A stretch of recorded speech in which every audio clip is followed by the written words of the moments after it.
Muy buenos días a todos y todas. El día de hoy nos acompaña el doctor Alfredo Yancha, psicólogo clínico con más de 20 años de experiencia y especialista en psicoterapia existencial. Es un profesional cuyo trabajo se centra en temas de violencia intrafamiliar, atención a mujeres, a la comunidad sexodiversa y parejas, además de ser coordinador de un grupo de estudio. En esta entrevista, perteneciente a un trabajo de la Cátedra de Teorías de la Personalidad, exploraremos su perspectiva sobre la psicoterapia existencial y sus experiencias más significativas en la práctica clínica. Agradecemos su disposición para compartir su conocimiento con nosotros. Bienvenido, doctor Alfredo. Para iniciar, Un nos gusto. gustaría conocer un poco más sobre su trayectoria. ¿Qué fue lo que le atrajo inicialmente del enfoque existencialista y cómo llegó a adoptarlo como una parte central de su práctica terapéutica? Bueno, primero buenos días. Sí me hubiera gustado que se presenten todos, pero aquí veo los nombres de todos y todas. Un gusto, un gusto. Gracias por este tiempo también. Siempre es importante, yo creo que se abran espacios para conocer otros puntos de vista u otras formas del quehacer psicológico. A ver, ¿cómo empezó esto? Empezó creo que por una búsqueda personalísima. Hace muchos años, estamos hablando de los años 90, cuando yo era estudiante de psicología y sentía que las clases para mí no eran un espacio que me llenaba en términos teóricos, en términos como de perspectiva profesional. Sentía que no estaba en un espacio donde, primero, no estaba cómodo, porque particularmente sentía que hay algo que me movía por dentro, pero no lo encontraba en ninguna cátedra, ni con ningún profesor ni profesora. Así que comencé mis propias búsquedas. Afortunadamente me encontré con un profesor que sí tenía una visión mucho más amplia sobre la psicología y me recomendó el libro de psicoterapia existencial. Recuerdo que este encuentro con el libro de Irving Yalom fue absolutamente revelador. Yo lo siento como la Biblia personal mía en términos de psicología, porque es un libro al que recurro eventualmente para mí, los temas psicológicos, pero fue el que me introdujo básicamente en este espacio, en esta filosofía de vida, porque la psicoterapia existencial para mí es una filosofía de vida. No solamente es una corriente psicológica que yo sigo para hacer mi trabajo, no, yo creo que la filosofía existencial como tal allana un camino que nos permite, digo nos permite porque es mi esposa y yo, nos permite como transitar espacios distintos, diferentes y cuando yo leía psicoterapia existencial, encontraba que había muchas cosas, es como que muchos huecos que tenía en mi interior, muchos vacíos se iban llenando, se iban copando. Y decía, oh, este es el camino, por aquí voy. No hacemos diagnóstico y eso ya para mí fue algo que me gustó mucho. Y básicamente creo que me orientaba por otro camino. Y este camino me gustaba. Lo afiancé, lo comencé a leer más, comencé a leer más filosofía existencial, filosofía como tal. Y cada vez que leía me iba gustando, me iba gustando más. Recuerdo que hice una reunión incluso con un grupo de compañeros de la universidad hablando de psicoterapia existencial. Era en ese tiempo, les estoy hablando más de 20 años, quizás ustedes ni nacían, y era algo distinto. Mis compañeros y mis compañeras siempre lo veían como algo pasajero, ¿no? Él lo está haciendo solo por un rato. Pero no, esto se fue afianzando mucho en mi vida como profesional. Así es como empecé. Listo, muchas gracias, doctor. Otra pregunta que nos preguntábamos para recalcar es, tal vez cómo esta filosofía existencial la utiliza en terapias virtuales y tal vez qué aspectos beneficiosos o tal vez desafíos ha encontrado en esta manera de aplicarlo virtualmente. De manera virtual. A ver, primero hay que tomar en cuenta que la pandemia nos abre un espacio que creo que ninguno de nosotros lo tenía pensado, ¿no? Creo que ninguna corriente lo tenía pensado. Y Y este espacio de la pandemia es como que nos dice, a ver, o sea, hay que reinventarse, hay que crear un espacio nuevo y distinto. Una vez un paciente me dijo, no tengo problema con lo virtual, me decía doctor. Yo siento que es la misma calidad, pero no hay la calidez de su consultorio. Y quizás a ese vacío es el que tuvimos que enfrentarnos en la pandemia y en lo virtual. Y creo que nos seguimos enfrentando ahora porque todavía hay pacientes los que trabajo de manera virtual. Yo cada vez siento la diferencia ya marcada de cuando están aquí en consulta y cuando lo hago de manera virtual. Si hay este espacio de calidez que creo que nos dota de una forma de estar distinta. Y eso lo siento yo y lo han sentido también los pacientes, las pacientes, de cómo es de estar aquí. Así que ha significado realmente no creo que mucho esfuerzo, pero lo que ha significado es que la corriente existencial, como está basada en principios filosóficos que tienen que ver con el redescubrirse al otro, el redescubrirse con el otro, de aprender o reaprender sobre uno mismo, sobre entender la forma en la que estamos existiendo, sobre hacernos preguntas y cuestionarnos sobre la vida, ha sido más bien, yo creo que un proceso bastante integrador. No es algo que ha sido difícil hacerlo de manera virtual. Quizás ahí lo que sí tengo que recalcar es que yo antes de la pandemia atendía a niños y niñas, trabajaba con niños y niñas, pero ya en la pandemia y después ya no. Porque yo sí sentí, eso sí me pasó a mí, que cuando lo intenté solo una vez, dicho sea de paso, cuando estuve en pandemia. Intenté trabajar con un niño de manera virtual y no pude, o sea, yo sentí que no pude. No era algo que yo podía hacerlo. Admiro mucho a los profesionales que trabajan con niños y niñas de manera virtual. Creo que ese me parece un trabajo bastante importante. Pero yo no pude, así que dije, hasta aquí, ya no voy a trabajar con niños y niñas. Me iba bien, o sea, yo siento que me iba bien el proceso terapéutico, pero después dije, no, hay profesionales, hay gente que lo está haciendo muy bien. así que no lo voy a hacer. Pero en cambio continué con adolescentes que también querían solamente el trabajo virtual, adultos mayores. Tengo muchos pacientes que son adultos mayores que se dan la oportunidad de la psicoterapia y como tienen algunos dificultad de movilidad, lo virtual es valiosísimo para ellos, es muy bueno para ellos. Hay adultos que están muy enfermos y por recomendación médica les piden hacer terapia. Así que esta terapia les ayuda más bien como a replantearse su momento de vida. ¿Qué es lo que hacemos? No solamente con los adultos mayores, sino con todos. Replantearnos el momento de vida que tenemos. No sé si está bien respondido el asunto. Sí, muchas gracias por aclarar esta pregunta y también justo nombró esto de raíces y cuestiones filosóficas y justo con eso va encaminada mi pregunta, que es ¿cómo cree que la búsqueda de sentido en la vida influye en la forma en que las personas enfrentan el sufrimiento y las incertidumbres de la existencia? A ver, la búsqueda de sentido tiene que ver con esto precisamente, ¿no? La constante, yo creo, el constante trabajo de saber para qué estamos aquí, hacia dónde vamos, qué queremos de la vida. Sin embargo, no es una cuestión que se responde de una manera fácil ni inmediata en el proceso terapéutico. Lo que, lo que se pretende con la búsqueda de sentido, el encontrar el sentido de vida, desde mi experiencia personal, siempre es temporal. O sea, yo puedo tener un sentido de vida hoy, este año, 2025, pero esto puede cambiar para el siguiente año. De pronto este año lo consigo y digo, a ver, este año yo voy a trabajar porque quiero tener una maestría, quiero tener un doctorado, un postdoctorado, qué sé yo, quiero comprarme una casa. Entonces, mental, emocionalmente me voy a poner a trabajar para eso y ese es mi sentido de vida. Quizás el otro año no, el otro año lo que quiero es viajar, el otro año lo que quiero es hacer cosas que tengan que ver con mi cuidado personal. Entonces, lo que hace la búsqueda de sentido es darnos como el trabajo de poder encontrar satisfacción con nosotros mismos, con lo que hacemos y con el medio que nos circunda, ¿no? Y esto obviamente, la carencia de sentido vital. He visto yo en consulta que termina siendo un elemento disociador o de angustia importante. A ver, dicho sea de paso, la angustia no es algo que nosotros lo veamos como algo malo. O sea, si ustedes lo piensan, estamos angustiados, vivimos angustiados. Y hay un autor que le define esto como que hagamos que la angustia sea una angustia creadora, que no sea una angustia que nos inmovilice, sino que nos permita movilizarnos en función de lo que queremos para nuestra vida. Así que mucha gente que llega a consulta precisamente no lo define así, no es que llegan a consulta y dicen, doctores que vine a consulta porque tengo una carencia de sentido vital, no. Que dicen, es que siento que hay un vacío en mi vida, siento que lo que estoy haciendo no me gusta, siento que tengo que quiero hacer otras cosas. Pacientes que vienen clara y directamente a decirme, yo solamente quiero entregarle mi título a mi mamá o a mi papá, pero yo quiero hacer otra cosa en mi vida. Yo no estoy para esto, y estoy harto de mi trabajo. No quiero ya hacer este trabajo. Entonces les plantea como buscar un nuevo sentido, un nuevo quehacer para la vida. Y también se pretende en la terapia, en la psicoterapia existencial, que no se vea esto como una meta definitiva, porque los seres humanos no somos seres definidos, definitivos, o ya estamos hechos completamente.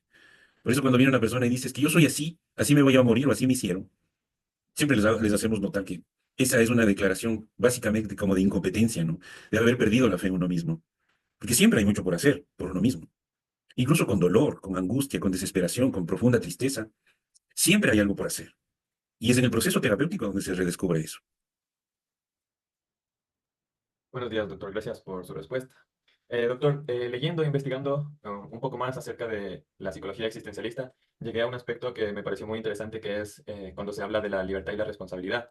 De ahí surge lo que vendría a ser mi pregunta, que es ¿cómo se podría ayudar a un individuo a reconsiderar la carga ética y moral de la libertad que implica tomar sus propias decisiones? Sobre todo si considera que lo único relevante en esta ecuación son los resultados, más no sus acciones, sin importar los posibles efectos negativos que puedan llevar a cabo para alcanzarlos.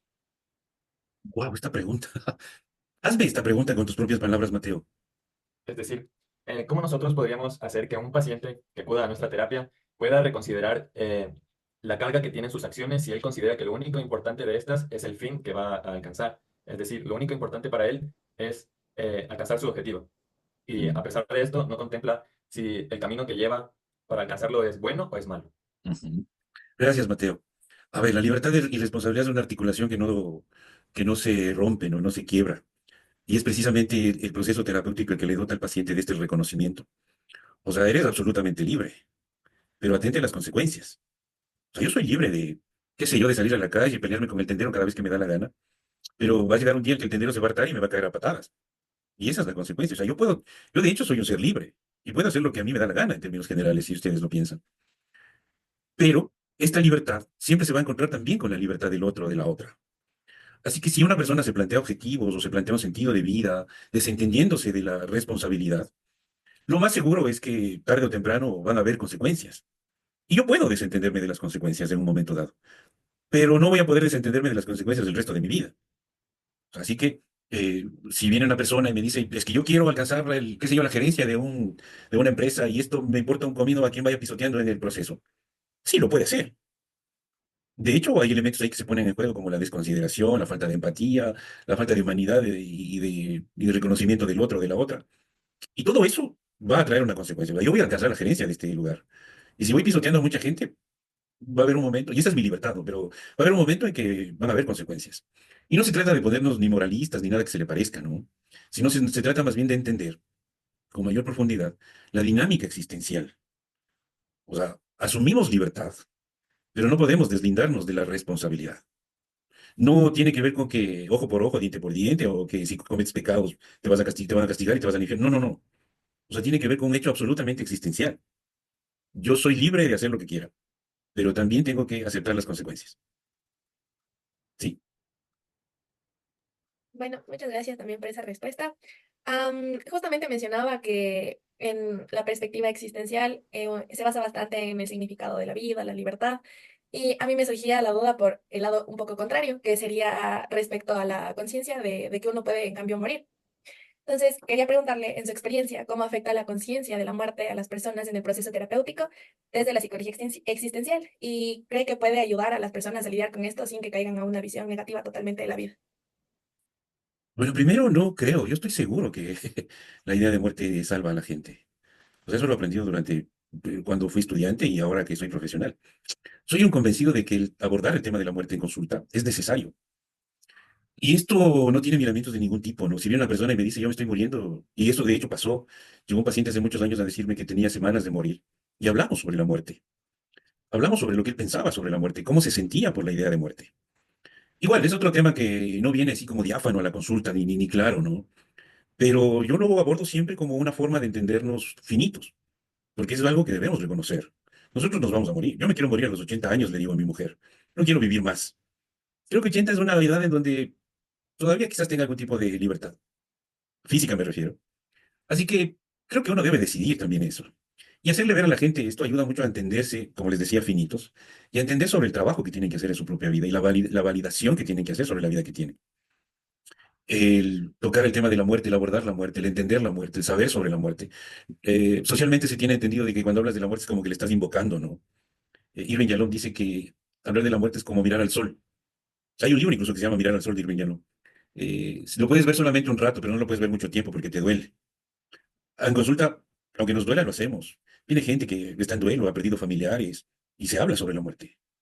Yalom también dice, no hurgues donde no duele. O sea, hay que poner el dedo en la llaga y hacerle saber que esto nos conmueve, esto nos sensibiliza, esto nos hace pensar en nuestra muerte. Y esto ayuda siempre. Ayuda porque nos entendemos eso, mortales. Porque si no, transitamos por la vida entendiéndonos de que podemos hacer todo, como decía hace rato Mateo, sobre la libertad. De que podemos hacer todo y no va a pasarnos nada. De que podemos correr muchos riesgos y no va a pasar nada. Entonces debemos entendernos finitos. O sea, vamos a acabar con nuestra vida en un momento dado. Y debemos asumir la responsabilidad sobre nuestro autocuidado también, ¿no? Porque tenemos que entendernos que la muerte nos puede llegar en algún momento. Y abordar el tema de la muerte en la consulta siempre es fascinante. A mí me gusta, por ejemplo, no porque haya un gusto morboso ni nada que se le parezca, sino porque yo veo que siempre hay revelaciones en torno a este tema en consulta.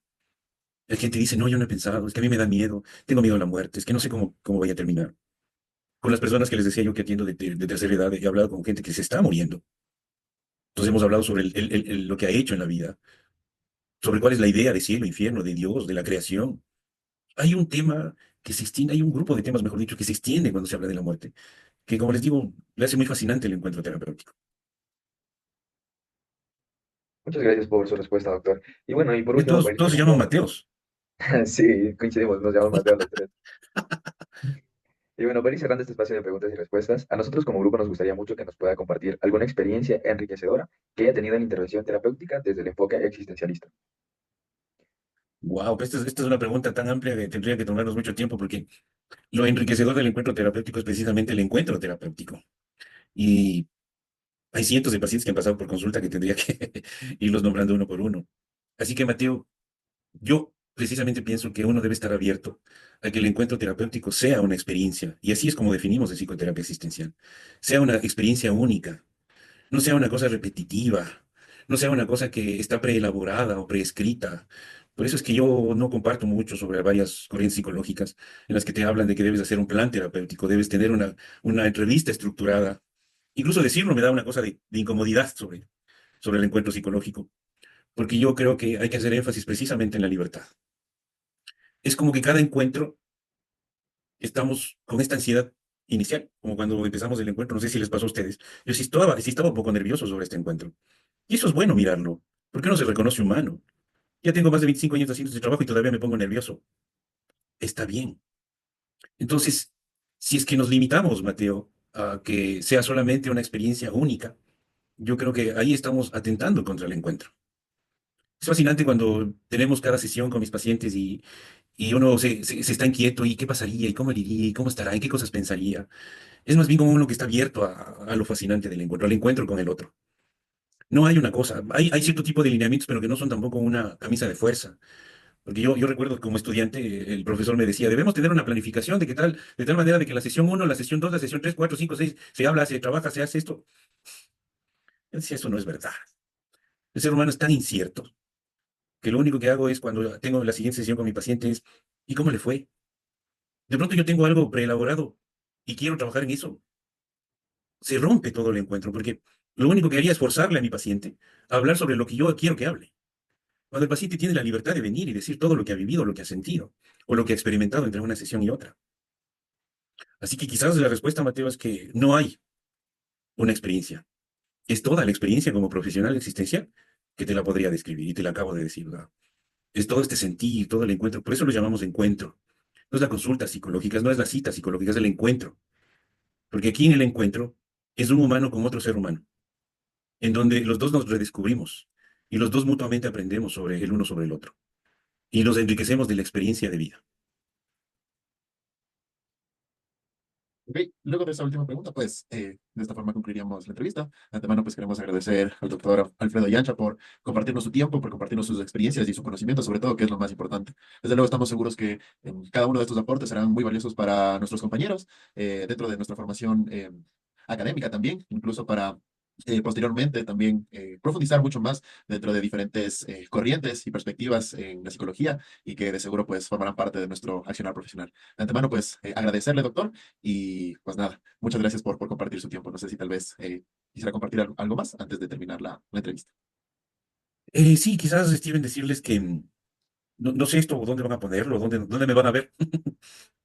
Claro, el objetivo de esta entrevista como tal es, posterior a que nosotros abordemos la teoría existencialista, presentarlo a nuestros compañeros como un aporte extra, ya visto desde la parte más profesional, desde la parte ya desde la experiencia y no tanto desde la práctica teórica. Entonces, el chiste Ah, es ya, o sea, esto lo van a compartir con sus compañeros y compañeras. Ajá.